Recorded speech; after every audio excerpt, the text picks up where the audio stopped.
नमो अर्हन्ताणं नमो सिद्धाणं नमो आयर्याणं नमो वज्रायाणं नमो लोये सौवत्साहम्।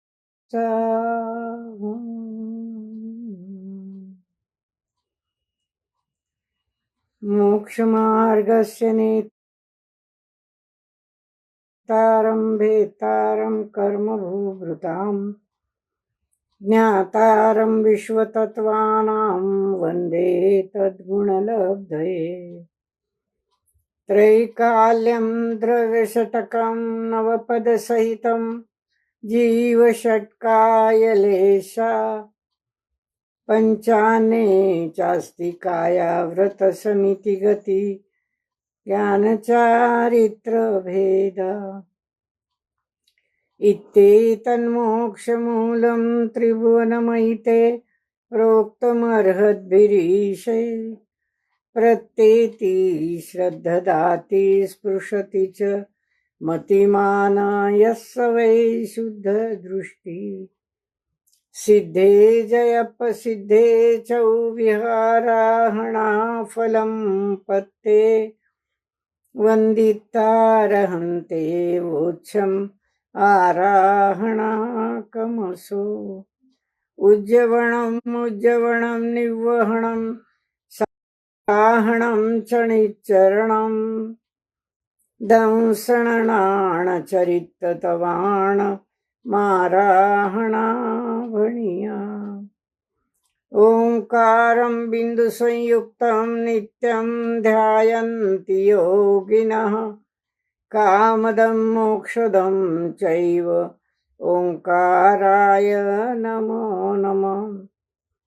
अविरलशब्दगणौघ प्रक्षालितसकलभूतलमलकलङ्का मुनिभिरुपासिततीर्था Saraswati हरतु no दूरितान्।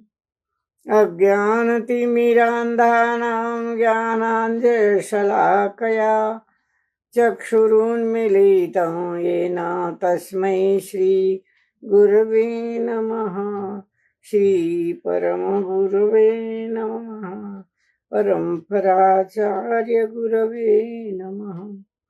सकलकलुषविध्वंसकं श्रेयसां परिवर्धकं धर्मसम्बन्धकं भव्यजीवमनप्रतिबोधकारकमिदं शास्त्रं श्रीमूकमाटी नामधेय।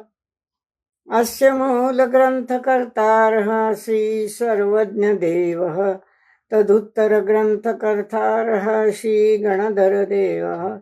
प्रतिगणधरदेवास्तेषां वचोऽनुसारमासाद्य आचार्य विद्यासागरजीविरचितग्रन्थमिदं मङ्गलं भूयात्।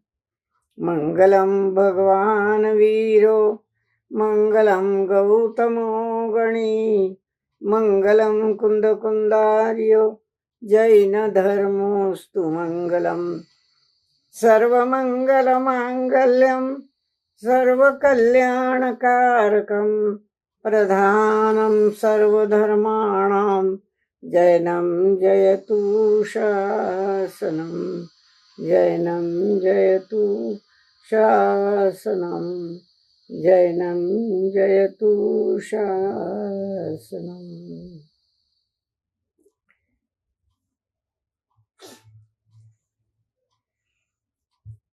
परम पूज्य आचार्य वर्षी विद्यासागर जी के चरणों में त्रिवार नमोस्तु नमोस्तु नमोस्तु। सभी गुरुजनों के चरणों में त्रिवार नमोस्तु नमोस्तु नमोस्तु।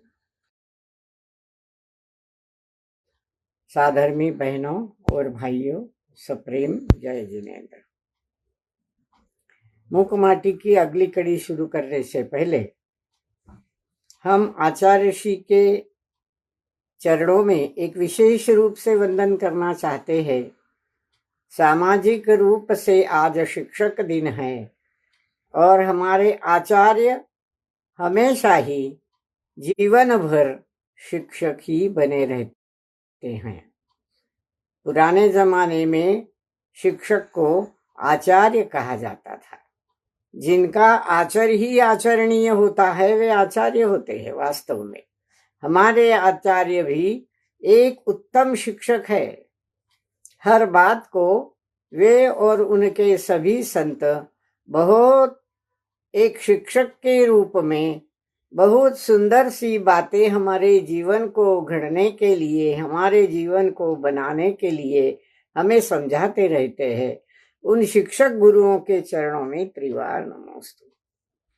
बहनों और भाइयों, हमने गत रविवार को देखा है कि ये जो 3 बदलियां निकल पड़ी 3 रंग की, उनके रंग किस प्रकार प्रशस्त रेखाओं से मिलते जुलते होकर भी वे कुकर्म कर रही हैं। तो आचार्य ऋषि की लेखनी उन पर कुछ अपना विरोध दर्शाती है। उनके समझ में आना चाहिए था। इस प्रकार वे अपनी शर्म बेचकर और नारी संस्कृति को क्यों बदनाम कर रही है। इस प्रकार के कुछ विचार हमने गत रविवार को देखे। परंतु कुछ बातें ऐसी भी है कि नारियों को बिगाड़ने में कुछ पुरुष भी कारण बनते हैं। पुरुषों से बाध्य होकर स्त्रियां कुपथ पर चलती है। परंतु एक बात भी आचार्य ऋषि की लेखनी ने यहाँ मंजूर कर ली है, मान्य कर ली है कि स्त्रियां कुपथ और सुपथ की परख करने में प्रतिष्ठा प्राप्त कर लेती है। इनकी आंखें ही क्या कुपथ है क्या सुपथ है इसकी प्रतिष्ठा कर लेती है। और इस प्रकार स्त्रियों के बारे में एक प्रकार से वे आदर भाव ही व्यक्त करते हैं। इनकी आंखें करुणा की कारिका है। इनकी आंखों से करुणा झरती है। शत्रुता इन्हें छू नहीं सकती। इनका स्वभाव मिलनसारी है और इनसे मित्रता मुफ्त में मिलती है। यही कारण है कि इनका नाम नारी सार्थक है। और नारी शब्द का विग्रह उन्होंने इस प्रकार किया है, न आरी, न आरी जो काटने वाली नहीं है सो नारी, न अरी जिसका कोई शत्रु नहीं है वो नारी। इस प्रकार महिलाओं की प्रतिष्ठा करने का भी आचार्य ऋषि के लेखनी ने यहाँ प्रयास किया हमें दिखता है। आज का जो छंद हम पढ़ेंगे, जितने हो सके हम देखेंगे कि विविध अर्थों में नारी शब्दों की प्रतिष्ठा से क्या क्या अर्थ आचार्य ऋषि की कलम से, उनके बुद्धि वैभव से, उनके भाषा वैभव से निकलते हैं। हमने तो कभी इसका इस प्रकार से विचार भी नहीं किया था। देखते हैं किन किन शब्दों का अर्थ वे किस प्रकार करते हैं। हम आगे चलेंगे। हम 202 पेज पर चल रहे थे। हम देखते हैं, न अरी सो नारी है जो मह यानी मंगलमय माहौल महोत्सव जीवन में लाती है, महिला कहलाती है। वह नारी को महिला कहते हैं।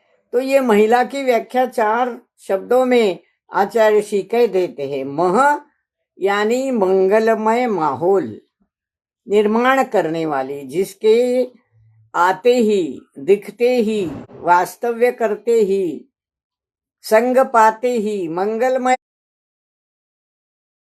माहौल निर्माण हो जाता है, एक महोत्सव बन जाता है, वह महिला कहलाती है।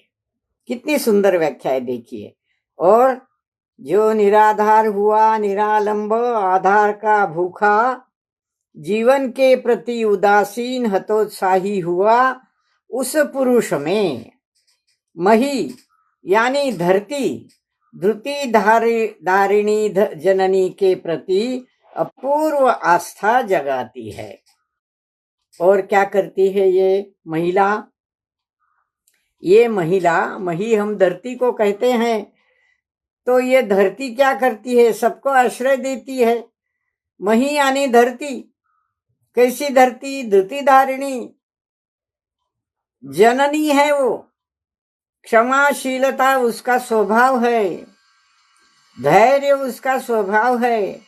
जो पुरुष इस धरती पर, इस भूमि पर निराधार हो, निरालंब हो, आधार का भूखा हो, अपने जीवन के प्रति उदासीन हो, हतोत्साही निराश हो गया हो, उस पुरुष में यह मही यानी धरती, द्युतिधारिणी धरती एक जननी के प्रति, एक जननी के समान अपूर्व आस्था जगाती है। अपूर्व आस्था जगाती है। क्या आस्था जगाती है? जो पुरुष निराश हो गए हैं उनकी निराशा भगा देती है। जो पुरुष उदासीन हो गए हैं जीवन के प्रति, आधार के भूखे हैं, जिनको किसी का आधार नहीं है, वे निरालंब और वे निराधार है, ऐसे पुरुषों को भी धरती अपने सीने से लगा लेती है। आज हम देखते हैं बड़े शहरों में कितने ही लोग गरीब, भूखे प्यासे, जिनको रहने को जगह नहीं है, काम धंधा नहीं है, खाने को अन्न नहीं है, या शरीर गलित गात्र हो गया है, अपने जीवन के प्रति वे निराश उदास हो गए हैं। धरती उनको अपने सीने से लगा लेती है, उनमें जीने की अपूर्व आस्था जगाती है। ऐसी धरती और पुरुष को रास्ता बताती है सही सही गंतव्य का, वह महिला कहलाती है। सही सही गंतव्य, सही सही ऐसा ठिकान, ऐसी जगह है जहां जाना है, जहां पहुंचना है, ऐसा गंतव्य, उसका रास्ता धरती माँ उसे दिखाती है। क्या है जीवन का रास्ता? क्या सुख दुख में अटकते रहना, चिंता करते रहना, निराश होना, ये जीवन का रास्ता नहीं है। जीवन का सही गंतव्य, सही मंजिल, सही ध्येय, सही उद्देश्य क्या है? जीवन का उद्देश्य है इस संसार के जन्म मरण के चक्र से, सुख दुख के चक्र से मुक्ति पाकर मोक्ष पथ पर चलते जाना। इस भव में नहीं तो अगले कुछ भवों में हम गंतव्य स्थान पर, मंजिल पर, ध्येय पर, हमारे उद्देशित स्थान पर पहुंच ही जाएंगे। ऐसी आस्था, गंतव्य का रास्ता उन्हें बताकर महिला उनमें जगाती है। वह कहती है महिला। और इतना ही नहीं, और सुनो, जो संग्रहिणी व्याधि से ग्रसित हुआ है, अगले पृष्ठ पर चलें, 203, जिसकी संयम की जठराग्नि मंद पड़ी है, परिग्रह संग्रह से पीड़ित पुरुष को मही यानी मट्ठा यानी महेरी पिलाती है, वह महिला कहलाती है। क्या कल्पना की है? कहती है इतना ही नहीं, जो निराधार है, निराशाग्रस्त है, जीवन से हतोत्साहित हो चुके हैं, उनको गंतव्य का रास्ता तो दिखाती है।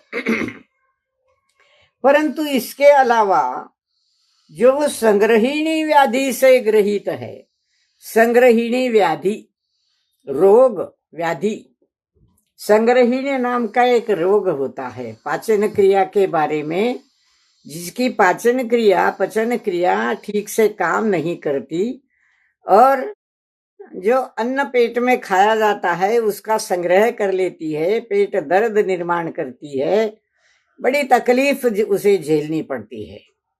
तो ऐसा रोग संग्रहिणी। परंतु अध्यात्म की दृष्टि में आचार्य श्री ने संग्रहिणी रोग का एक दूसरा आध्यात्मिक अर्थ भी निकाला है, जिसकी संयम की जठराग्नि मंद पड़ गई है।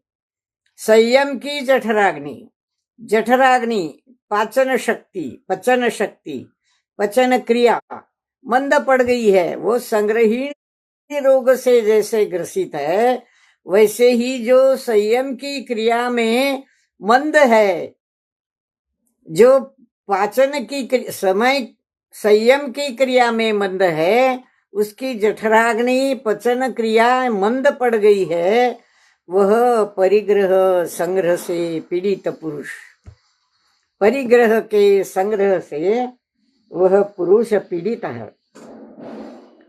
संग्रहिणी, संग्रह करने वाला, धन दौलत घर बार परिवार धंधा व्यापार कई बातों का संग्रह, ये सारा परिग्रह करने वाला संग्रहिणी रोग से ग्रसित है। परिग्रह नाम का एक संग्रहिणी रोग मानव से लग गया है, और ऐसे परिग्रह संग्रह से पीड़ित पुरुष को मही यानी मट्ठा, मही किसको कहते हैं? मट्ठा, जो छाछ से बनता है। छाछ पीने से जठराग्नि जो मंद पड़ गई है, उसका पेट ठीक हो जाता है। हमारे वैद्य लोग भी, डॉक्टर लोग भी संग्रहिणी रोग से ग्रसित रोगियों को छाछ पीने का आग्रह करते हैं। तो मट्ठा, महेरी मट्ठा दोनों एक ही मतलब है, छाछ। तो छाछ पीने का आग्रह करते हैं, तो महिला भी उन्हें मट्ठा पिलाकर, महेरी पिलाकर उनकी जठराग्नि को, परिग्रह की भावना को, संपत्ति धन दौलत घर कुटुंब परिवार को संग्रहित करने की वृत्ति को मानो वह छाछ पिलाकर उन्हें शांत करती है, उनकी अग्नि को, पाचन तंत्र को ठीक कर देती है, संग्रह करने की वृत्ति को ठीक कर देती है। ऐसी वह महिला। कोई माँ अपने बेटे को समझाती है, अरे बेटे पैसा पैसा पैसा करता रहता है, कभी अपनी ओर भी देख। पैसा कमाने के लिए विदेश जाता है, लाखों करोड़ों रुपया कमाता है, क्या फायदा जब तूने अपने स्वस्वरूप को नहीं पहचाना और परिग्रह करता रहा धन का, क्या फायदा। देश आ जाओ बेटे, लौट कर आ जाओ। इस प्रकार का वह उसे मट्ठा महेरी पिलाकर वापिस अपने पाचन तंत्र की क्रिया को ठीक करने का प्रयास करती है, वह महिला कहलाती है। कितना सुंदर अर्थ भरा है इसमें। आगे चलते हैं। जो अब यानी अवगम ज्ञान ज्योति लाती है, तिमिर तामसता मिटाकर जीवन को जागृत करती है, वह अबला कहलाती है। अबला शब्द का अर्थ भी हमने व्यवहार में तो बहुत तरह से समझ लिया है। जिसमें कोई बल नहीं है वो अबला, शक्ति नहीं है उसमें, क्योंकि पुरुष शक्तिवान होते हैं। पुरुषों की शक्ति को नापा जाता है और महिला उनके सामने कम शक्ति वाली होती है। तो महिला की कम शक्ति को पुरुषों की शक्ति से हम कम समझते हैं, उसे अबला कहते हैं, अबला। परंतु अबला की व्याख्या यहाँ आचार्य ऋषि ने एक आध्यात्मिक ढंग से बड़ी सुंदर की है। जो अव यानी अवगम ज्ञान ज्योति, अवगम ज्ञान ज्योति लाती है उसके जीवन में, उसको ज्ञान देती है। हमने पहले ही आज इसलिए बताया कि आज शिक्षक दिन सारे समाज में व्यवहार से पाला जाता है, शिक्षक का महत्व समझाया जाता है। जैसे गुरु पूर्णिमा मनाते हैं समाज में, वैसे ही शिक्षक दिन भी मनाते हैं। तो ऐसा कहते हैं कि बच्चे की पहली शिक्षिका माँ होती है, पहली शिक्षिका माँ होती है। माँ उसे समझाती है, ज्ञान देती है, लिखना पढ़ना सिखाती है, नमोकार मंत्र से सारी आध्यात्मिक धार्मिक बातें सिखाती है, नमोकार मंत्र सिखाती है, दर्शन देव देवस्य सारे पाठ पढ़ाती रहती है। तो ये क्या है? अवगम ज्ञान ज्योति लाती है उसके जीवन में, और उसके जीवन में जो अंधेरा है, तामसता है, वह मिटाकर जीवन को जागृत करती है, जीवन का अंधेरा नष्ट कर देती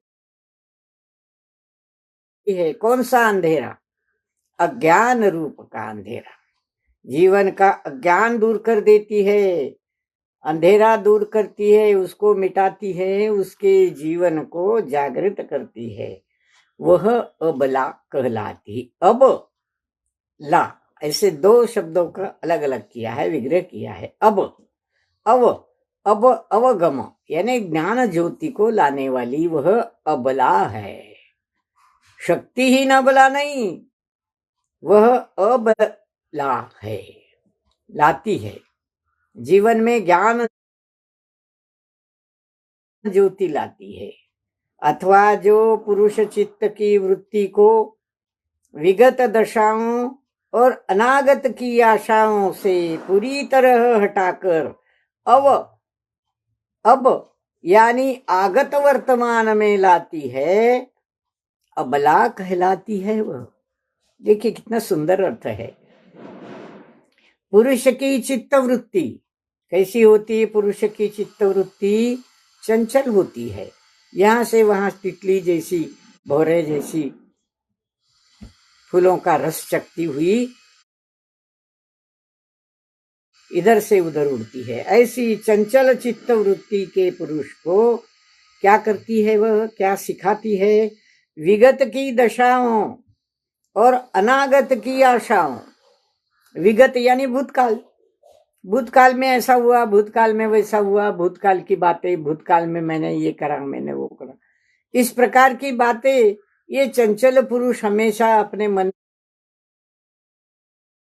में दोहराता रहता है। तो विगत काल की दशाओं को और अनागत की आशाओं को, अनागत भविष्य काल, आने वाला काल, आने वाले काल में मैं ऐसा करूंगा, मैं वैसा करूंगा, मैं इतना कमाऊंगा, मैं उतना कमाऊंगा, वगैरह वगैरह। तो इस प्रकार अनागत ये पुरुष का चित्त वृत्तियां भूतकाल की दशाओं को याद करना और भविष्य काल की आशाओं को संजोना, इससे क्या होता है? वह अपने स्वस्वरूप का ध्यान करना बिल्कुल भूल जाता है, गृहस्थी में अटक जाता है, परिग्रह में अटक जाता है। तो अनागत की आशाओं से और विगत की बातों से, दशाओं से उसे पूरी तरह हटा देती है। वो न भूतकाल का विचार कर, न भविष्य काल का विचार कर, तो पूरी तरह हटाकर अब यानी आगत वर्तमान में लाती है। जो भविष्य काल है, आगत काल है, उसको वर्तमान क्षण में जी, तू अपने वर्तमान में जी कि मैं इस समय, वर्तमान में जीना शब्द तो बहुत आसान है पर इतना गंभीर है। क्या होता है वर्तमान में जीना? वर्तमान में जीना ये होता है कि प्रति पल हमारे द्रव्य से, वस्तु से, आत्मा से, ध्रुव स्वभाव से पर्याय प्रति समय निकलती रहती है। प्रति समय उस पर्याय में हम अपनी दशाओं के, अपने ज्ञानोपयोग को या तो भूतकाल में या तो भविष्य काल में हमेशा अपने को चिंतन करते रहते हैं। एक चलता रहता है मीटर, चिंतन का मीटर चलता रहता है मन में। तो इन सारी आगत अनागत दशाओं से उसको हटाती है और क्या करती है? वर्तमान में जियो, अभी इसी क्षण तुम क्या हो, कहाँ हो, कहाँ से आए हो, भूतकाल कहाँ से आए हो, उस यात्रा को याद करो कि तुम कहाँ से आए हो, जहां तक बने याद करो, और कहाँ जाने वाले हो भविष्य में, इसको भी समझो। भूतकाल को मिटाओ, भविष्य काल को भी हटाओ। कहाँ जाने वाले हो वो किस पर निर्भर करता है? प्रत्येक वर्तमान समय पर्याय का उत्पादक समय, उस पर्याय की शुद्धता के लिए, शुद्ध पर्याय के उत्पाद व्यय के लिए तुम अपने स्वस्वरूप को समझो, अपने कर्मों को गलाओ, अपने को समझकर कर्मों को गलाओ। इसके लिए वह वर्तमान हमें एक प्रकार से जीना सिखाता है। प्रति समय ये वर्तमान है, प्रति समय उत्पाद व्यय पर्याय चलती रहती है। तो प्रति समय की पर्याय, शुद्ध पर्याय कैसे निर्माण हो, इसका चिंतन करो ना। इस प्रकार माँ अबला यानी उसको आगत वर्तमान में लाती है। अरे अभी सोच तुझे क्या करना है, अभी ये समय अगर चला गया तो वह भूत में जमा हो जाएगा, भूतकाल में। और आने वाले समय में भी अगर तूने यही नहीं सोचा तो वर्तमान का जीवन भी तेरा बिगड़ जाएगा। तो इस प्रकार वह आगत और भविष्य को भी वर्तमान में जीने का रास्ता उसको दिखाती है। वह आगत वर्तमान में लाती है कि भविष्य में क्या होगा। अगर इस समय तुमने पाप की गठरी बांधी, प्रति समय में पाप की गठरी बांधी, तो वह गठरी तेरे कर्म शरीर का निर्माण करेगी। काला कलुटा घना गहन ऐसा कर्म शरीर तेरे आत्म प्रदेशों में निर्माण हो जाएगा और तेरे आत्म सूर्य को ढक देगा। तू स्वस्वरूप में बिल्कुल कुछ नहीं जान पाएगा। तो वर्तमान में जो तू जी रहा है उसका भविष्य में क्या परिणाम होना है, इसका अभी सोच, इस समय सोच। इस वर्तमान के क्षण को भविष्य की आहट का विचार कर इसमें उसको दुरुस्त करने की बात कर, नहीं तो नरक का रास्ता खुला है। बिल्कुल साफ बात कही है आचार्य ऋषि ने यहाँ कि अब यानी आगत वर्तमान में लाती है, वह अबला कहलाती है। बला यानी समस्या, संकट, न बला सो अबला। समस्या शून्य समाधान अबला के अभाव में सबल पुरुष भी निर्बल बनता है। समस्त संसार हो फिर समस्या समूह सिद्ध होता है। समस्या शून्य समाधान उसे नहीं मिलता। बला यानी समस्या, संकट, बला आई ऐसा कहते हैं ना, बला टलो इस प्रकार कहते, यानी संकट को हटाना चाहते हैं, या संकट आए तो बला आई कहते हैं। तो यह बला समस्या है, संकट है। तो अबला यानी अबला, अ यानी नहीं, उपसर्ग है ना पहले लगा है शब्द के, अ के मानी नहीं, और जो बला नहीं, संकट नहीं, वह अबला है, अबला है। जो संकट नहीं लाती वह अबला है।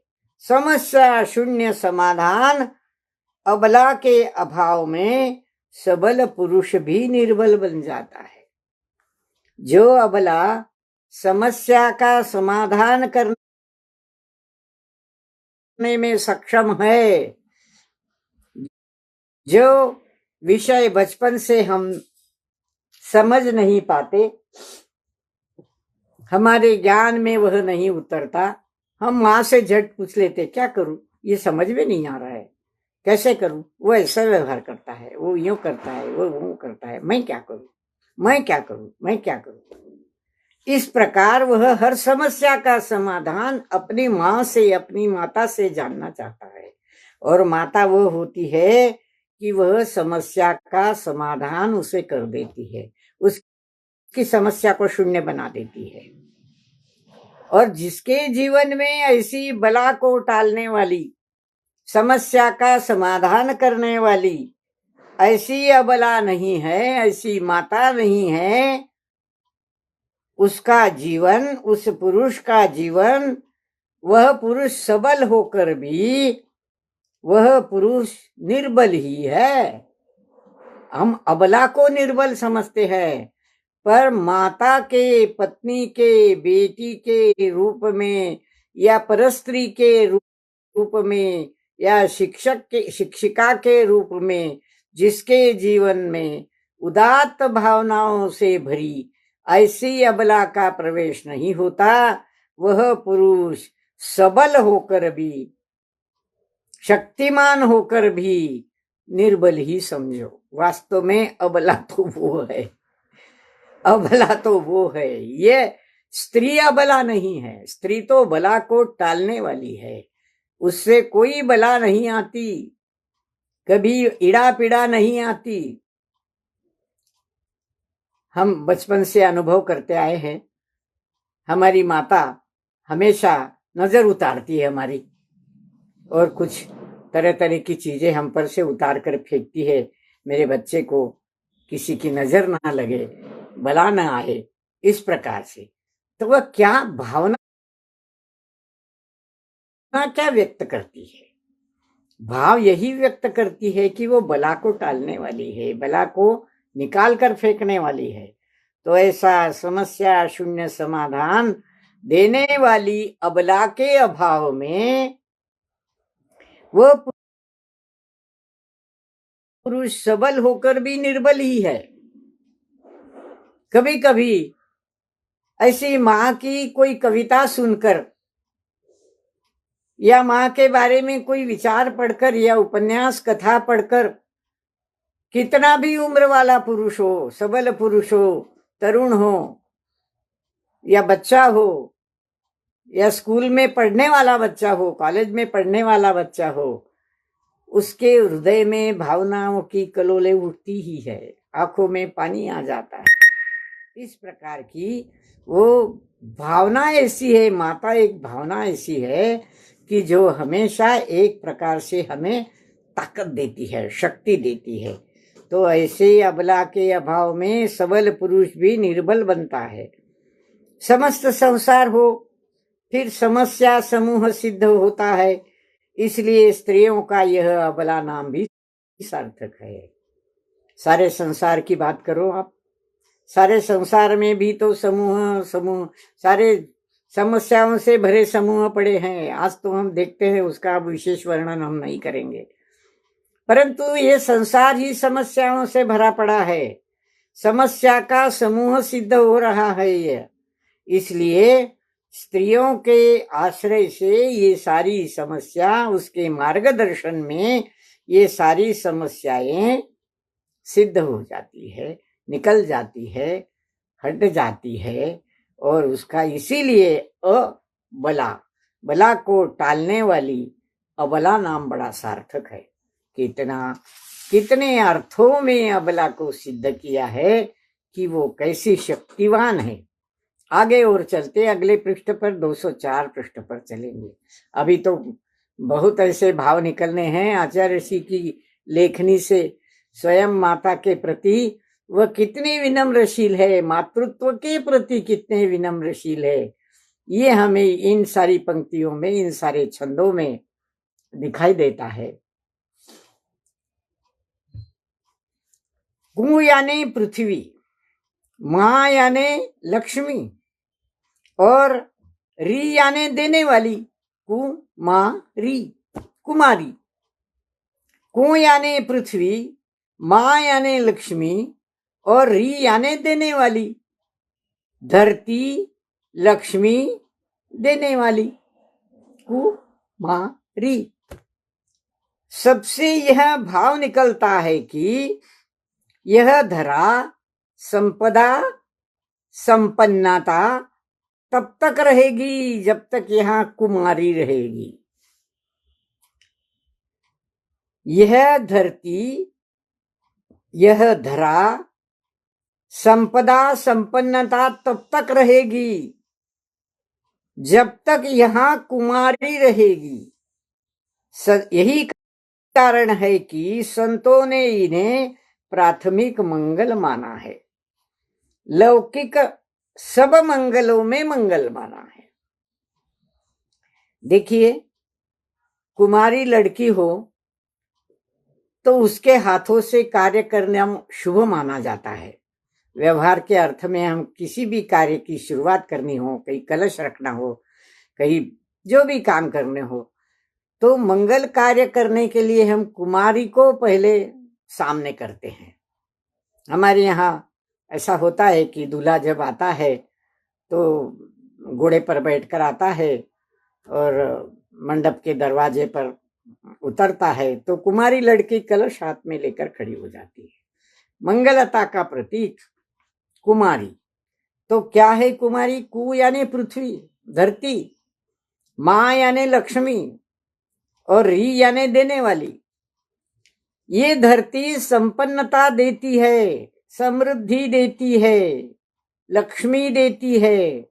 अब लक्ष्मी के अर्थ दो हो सकते हैं, धन भी हो सकता है, ज्ञान भी हो सकता है। तो इससे ये भाव निकलता है कि ये धरती, ये धरा तब तक संपदा संपन्न रहेगी जब तक यहाँ कुमारी रहती है। प्रतिष्ठाओं में हम देखते हैं 56 कुमारियां आती है वगैरह, कितने कितने हर जगह कुमारी की जरूरत हमारी मंगल क्रियाओं में पड़ती है। तो यहाँ कुमारी रहेगी, जब तक यहाँ कुमारी रहेगी, ये धरती, ये लक्ष्मी, ये ज्ञान लक्ष्मी, ये धन लक्ष्मी यहाँ तब तक संपन्न रहेगी। अब जिसका उसका कुमारित्व अगर खत्म हो गया, उसका शील अगर जबरदस्ती बलात्कार से पुरुषों ने लूट लिया, तो मानो इसका परिणाम यही होने वाला है कि संपन्नता देने वाली, संपदा देने वाली यह धरती संपन्न नहीं रहेगी, इसकी समृद्धि नष्ट हो जाएगी, क्योंकि ये पाप पलेगा धरती पर और बढ़ता हुआ पाप धरती की संपन्नता को नष्ट कर देगा। ये सूचक है। ये धरती संपन्न, समृद्ध, संपदा से युक्त कब तक रहेगी? जब तक कुमारी कुमारी है तब तक। क्या गजब गजब है बिल्कुल। तो यही कारण है कि संतों ने इन्हें प्रारंभिक मंगल माना है। सब लौकिक मंगलों में मंगल है कुमारी। लौकिक लौकिक मंगल का कार्य हम जब कोई करते हैं तो कुमारी को प्रथम स्थान देते हैं, कुमारी के हाथों से वह करवाते, क्योंकि वह पवित्र होती है। आगे चलते हैं। धर्म अर्थ काम पुरुषार्थों से गृहस्थ जीवन शोभा पाता है। इन पुरुषार्थों के समय प्रायः पुरुष ही पाप का पात्र होता है। वह पाप पुण्य में परिवर्तित हो, इसी हेतु स्त्रियां प्रयत्नशीला रहती है सदा। पुरुष को वासना संयत हो और पुरुष की उपासना संगत हो, यानी काम पुरुषार्थ निर्दोष हो, बस इसी प्रयोजनवश वह गर्भ धारण करती है। संग्रह वृत्ति और अपव्यय रोग से पुरुष को बचाती है सदा। अर्जित अर्थ का समुचित वितरण करके अगले पृष्ठ पर चले गए। दान पूजा सेवा अधिक सत्कर्मों की, गृहस्थ धर्मों की सहयोग दे पुरुष से कराकर धर्म परंपरा की रक्षा करती है। यूं स्त्री शब्द ही स्वयं गुनगुना रहा है। ये लंबा सा छंद है, स्त्री शब्द की व्याख्या करता है। क्या है स्त्री? स्त्री क्या है? स्त्री का अर्थ क्या है?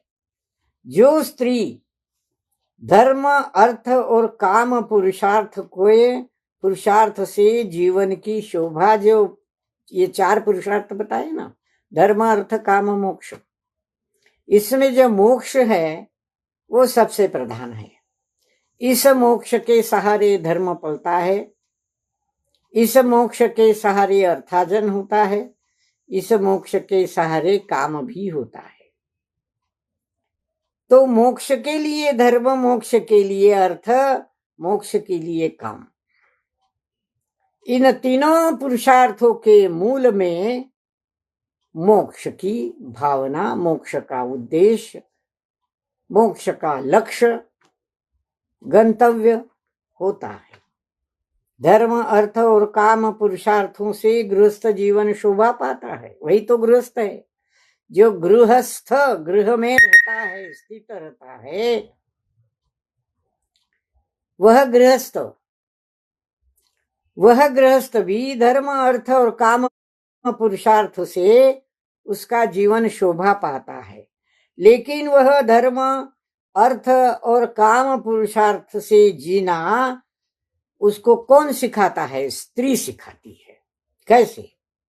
प्रायः पुरुष ही इन पुरुषार्थों के समय पाप का पात्र होता है।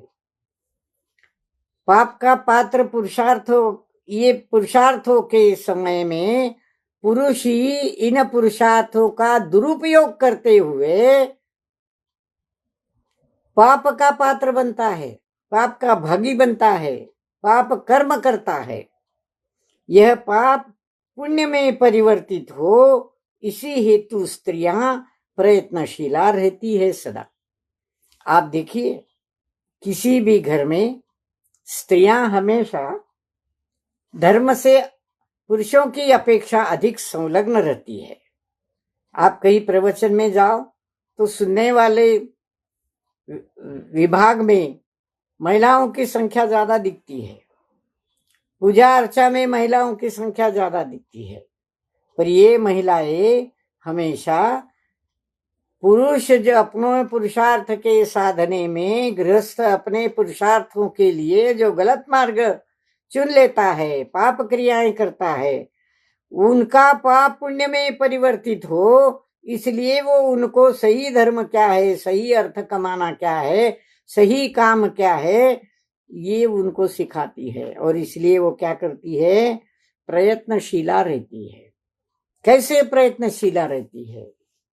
मंदिर, दान, धर्म, आहार दान, तीर्थों के दर्शन, मुनियों के दर्शन वगैरह वगैरह, ये सब जो व्यवहार से, धर्म से जुड़ी बातें हैं, व्यवहार हैं, वे सारे किस लिए हैं? वे सारे मोक्ष का मार्ग दिखाने के लिए और पाप को पुण्य में बदलने के लिए वे उनको प्रयत्न से हमेशा सिखाती रहती है। प्रयत्नशीला, प्रयत्न करती रहती है। तो इस प्रकार पुरुष वासना में संयत हो, वासना में संयत हो, उसका काम मर्यादित हो। काम वासना, पुरुषों की काम वासना संयमित हो और पुरुष की उपासना संगत हो। वासना, उपासना जोड़ी है शब्दों की। जिनकी वासना संयमित होती है वो उपासना से जुड़ जाता है, वह धर्म की उपासना करता है, सच्चे देव शास्त्र गुरु की उपासना करता है। कुदेव कुशास्त्र की उपासना नहीं करता, उनसे छुड़ाती है वो। जो सही देव शास्त्र गुरु को जानने वाली माता है, जननी है, स्त्री है, पत्नी है, दादी है, नानी है, जो भी कोई हो घर में स्त्री, वह पुरुष को पाप की वासना से छुड़ाकर पाप से संयम की ओर ले जाने वाली उपासना से संगत कराती है, उपासना से जोड़ती है। बचपन से चलो, उंगली पकड़कर बच्चों को स्कूल में ले जाते समय पहले मंदिर के दर्शन करो। इस प्रकार उपासना से संगत होना वह बचपन से बच्चों को सिखाती है। यानी काम पुरुषार्थ निर्दोष हो, बस इसी प्रयोजनवश वह गर्भ धारण करती है। स्त्री गर्भ धारण करती है, पुरुष का संग करती है, समागम करती है, पुरुष के साथ समागम करती है, गर्भ धारण करती है। इसलिए कि पुरुष की काम वासना संयत हो और वह उपासना से जुड़े, इसलिए वह गर्भ धारण करती है और अपने गर्भ को गर्भ के धारण होते ही उसके ज्ञान को वह पाठ देने लगती है, पढ़ाने लगती है। इसलिए मातृत्व ही पहली शिक्षिका है। गर्भ से उसका शिक्षण शुरू हो जाता है, ज्ञान देना। तो इसी प्रयोजन वह गर्भ धारण करती है, संग्रह वृत्ति और अपव्यय के रोग से पुरुष को बचाती है। संग्रह वृत्ति से बचाती है, परिग्रह की वृत्ति से बचाती है, और पैसों का अपव्यय करने से भी रोकती है। अपव्यय, निरर्थक खर्च, न्यायोपार्जित धन कमाना और न्यायोपार्जित धन से ही दान करना, यह दान की सच्ची परिभाषा है। चाहे मंदिरों के लिए, चाहे मूर्तियों के लिए, और भी जो किसी काम में, धर्म में पैसा लगाना चाहते हैं, वह न्यायोपार्जित धन से लगाया गया तो उसका फल भी वैसा ही मिलता है, जो पाप को पुण्य में बदलने वाला होता है। और इस प्रकार संग्रह वृत्ति और अपव्यय, निरर्थक खर्चे। अब निरर्थक खर्चे क्या होते हैं कहने की जरूरत नहीं है। घर में ये लाओ, वो लाओ, वो लाओ, ये सजाओ, फर्नीचर सजाओ, ये बंगला बनाओ। फ्लैट में रहते हो तो बंगला बनाओ, बंगले में रहते हो तो फर्नीचर से सजाओ, फर्नीचर से सजाए तो बागीचे से सजाओ। तरह तरह की संग्रह वृत्ति और अपव्यय में पैसा खर्च करने की पुरुषों की वृत्ति पर वह रोक लगाती है। ये रोग है अपव्यय। पुरुष को बचाती है सदा, और अर्जित अर्थ का समुचित वितरण करके। अर्जित अर्थ, धन कमाना, अर्थ अर्जित, कमाना, प्राप्त करना, अर्जन करना।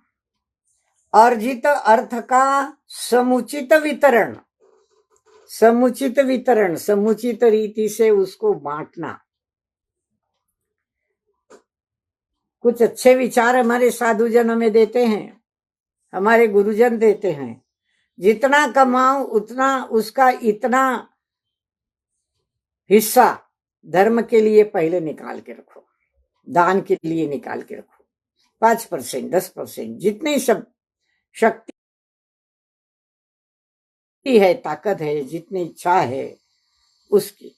तो माता भी ये सिखाती है कि जितना धन तुम कमाते हो उसका समुचित वितरण करो, बांट के खाओ, सबको खिलाओ। अब देखिए, कुछ कंजूस पुरुष होते हैं जो नौकरों को रखते हैं, पगार बहुत कम देते हैं। कोई है तो मंदिर के पुजारियों को भी बहुत कम वेतन देते हैं। तो क्या यह समुचित वितरण है? और भी कई बातें ऐसी है। समुचित वितरण है उसे कहते हैं कि जो अर्जित, न्यायोपार्जित धन है, उस न्यायोपार्जित का वितरण समान भाव से करो। घर में भी बेटे के लिए ज्यादा धन, बेटी के लिए कम धन। बेटी को एक बार जितना देना था दहेज में देके विदा कर दिया, अब उसका कोई हिस्सा नहीं। इस प्रकार का वितरण, ये वितरण समुचित वितरण नहीं हो सकता। सबके लिए समानता से न्यायोपार्जित धन का वितरण करना, बांटना, उसमें दान का हिस्सा भी अपने अपनी शक्ति के अनुसार न्यायोपार्जित धन से बांटना। इस प्रकार दान, पूजा, सेवा आदि सत्कर्मों को, गृहस्थ धर्मों को सहयोग दे पुरुष से कराकर धर्म परंपरा की वह रक्षा करती है। धर्म परंपरा वह रक्षा करती है। और यूं स्त्री शब्द ही स्वयं गुनगुना रहा है। क्या देखिए, अब स्त्री शब्द का विग्रह बता देंगे आचार्य जी। क्या है स्त्री शब्द का विग्रह? स्त्री में स है, व्यंजन, हलंत है। स यानी समशील संयम, स यानी समशील संयम। स का आधा उच्चार, जब तक उसमें स्वर नहीं जुड़ता वह पूरा स नहीं बनता। तो स ये व्यंजन है, अधूरा व्यंजन है स्वर के बिना। स यानी समशील संयम, समशील, संयमशील, समानताशील, श्री तीन अर्थ है श्री के, त्रि के तीन अर्थ है। धर्म अर्थ काम पुरुषार्थों में पुरुष को कुशल संयत बनाती है, वह स्त्री कहलाती है। धर्म अर्थ काम ये तीन पुरुषार्थ को, क्योंकि गृहस्थ है ना, तो गृहस्थ है इसलिए वह इन तीन पुरुषार्थों को करना ये उसका कर्तव्य है। चारों पुरुषार्थ उसके कर्तव्य है, धर्म कर्तव्य है। तो धर्म अर्थ काम पुरुषार्थों को पुरुष को कुशल बनाना, संयत बनाना, स है ना उसमें, स में क्या मतलब है? संयम, समशील संयम, समानता, सबके लिए समान बनाना, धर्म के लिए, अर्थ के लिए, अर्थोपार्जन के लिए, धन कमाने के लिए, काम वासना की संयतता बरतने के लिए, पुरुषार्थों में पुरुष को वह कुशल संयत बनाती है, वो स्त्री कहलाती है। आधा स उसमें त्रि यानी तीन। कौन से तीन? धर्म अर्थ काम।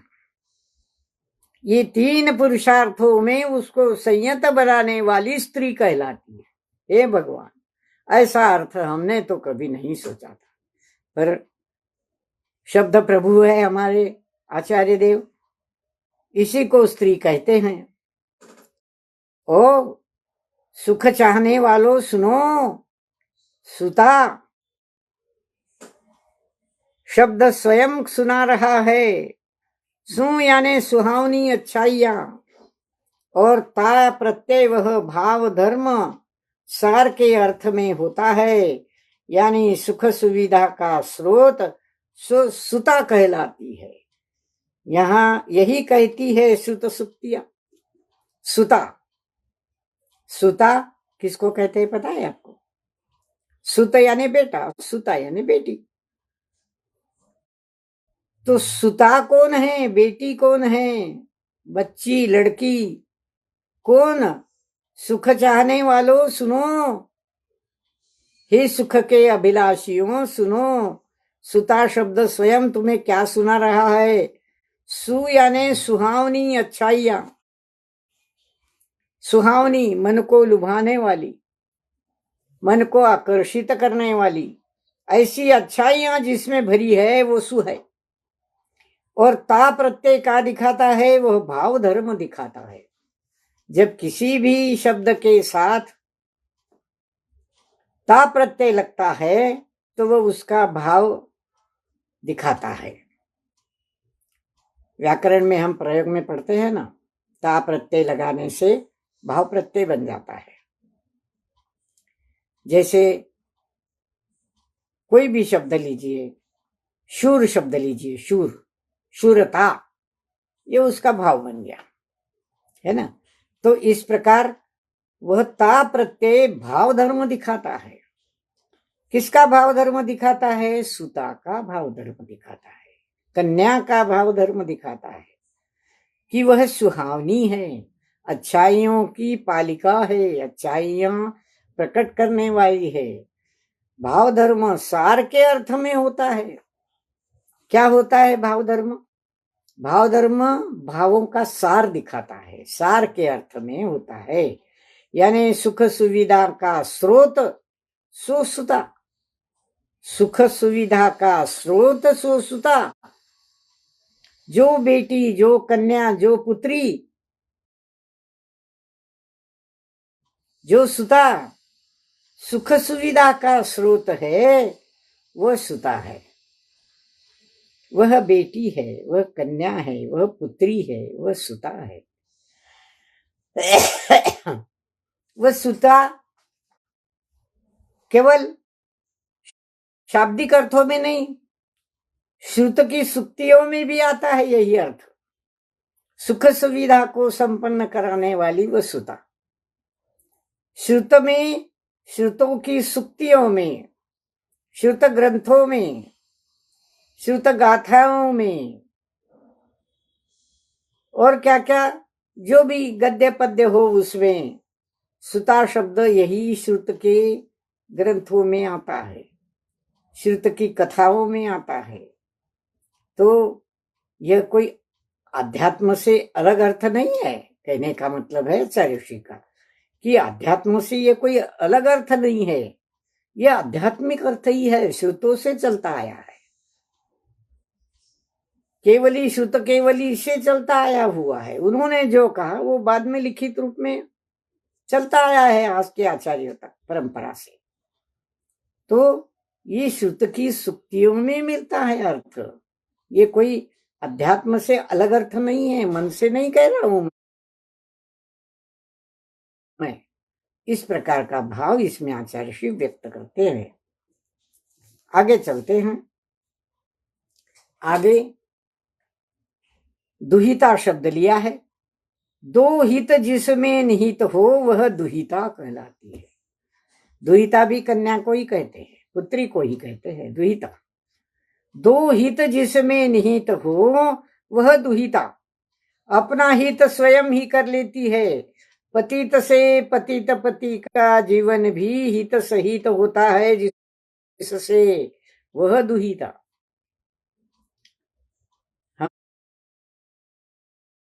हमने दो हित शब्द कहाँ सुना है? जब कन्या विवाह योग्य हो जाती है तो माँ पिता उसको समझाते हैं, देखो बेटे ससुराल जा रही हो, दो कुलों को अनुकूल व्यवहार करना, दो कुलों की लाज बचाना, लाज रखना, दोनों कुलों का उद्धार करना। ससुराल और पियर, ससुराल और पियर दोनों जगहों के हित का ख्याल रखना। कभी किसी को बदनाम नहीं करना, न पिहर वालों को न ससुराल वालों को, दोनों का हित संभालना। यही आशीर्वाद देते हैं माता पिता। जो विवाह होकर परिणीत होकर कन्या ससुराल जाती है तो दोनों कुलों को हित को वह प्रकाशित करती है, उज्जवल करती है, भर देती है। वह दुहिता तो अब व्यवहार के अर्थ में हुई, पर यहां दुहिता अर्थ क्या बताया है? अपना हित वह स्वयं करती है। दो हित, कौन से दो हित? एक तो स्व का हित और दूसरा पतित से पतित पति का जीवन भी हित सहित कर देती है। पतित से पतित जीवन, उसके पति का, अब तीन शब्द पति पति पति के अर्थ में आए हैं। पतित से यानी पाप में लड़खड़ाता हुआ, पाप के कीचड़ से भरा हुआ, ऐसा पतित पापी पति, पापी पति का जीवन भी वह हित सहित बना देती है, उसको पाप से छुड़ाती है, बताए ना अभी, और धर्म मार्ग में लगाती है। तो पाप से छुड़ाने वाली, धर्म मार्ग में लगाने वाली, ऐसी वह दो हित, स्व पर कल्याण, स्व पर कल्याण का हित का जो भाव है वह दुहिता है। अपना तो कल्याण करती है, स्व का कल्याण करती है, स्व का हित सोचती है, काय में है, और अपने परिवारजनों का भी हित सोचती है। और इसी प्रकार वह स्व का और अपने पतित पति का, अपने पतित परिवारजनों का कहिए, कल्याण करने में भी जुट जाती है। यह दुहिता दो हितों को संभालने वाली है। हित सहित होता है जिससे वह दुहिता कहलाती है। थोड़ा सा अगले पृष्ठ पर 4 पंक्तियां और। उभय कुल मंगल वर्धिनी, उभय लोक सुख सर्जिनी, स्वपर हित संपादिका, कहीं रहकर किसी तरह भी हित का दोहन करती रहती सो दुहिता। हित का दोहन करने वाली, दोहन क्या होता है? गाय को दोहते हैं हम, उसका दूध निकालते हैं स्तनों से उसका, उसे कहते हैं दोहन। तो उभय कुल मंगल वर्धिनी, दोनों कुलों को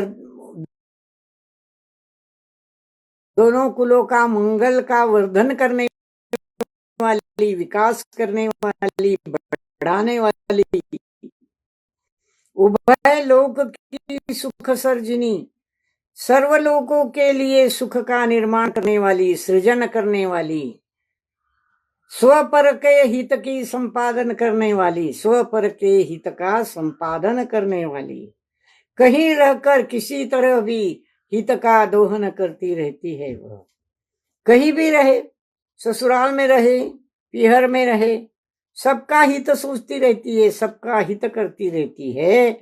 ऐसी स्त्री, ऐसी दुहिता हित का ही दोहन करती रहती है, हित को ही दुहती रहती है, हित ही निकालती रहती है। हमेशा अपने तन से मन से सेवा में अर्पित होकर वह सबका हित चाहने वाली होती है। समय हो चला है, हम यहाँ विराम लेंगे। आगे और बहुत कुछ पढ़ने योग्य है। परम पूज्य आचार्य ऋषि के चरणों में त्रिवार वंदन, त्रिवार नमोस्तु नमोस्तु नमोस्तु। गुरुजनों के चरणों में नमोस्तु।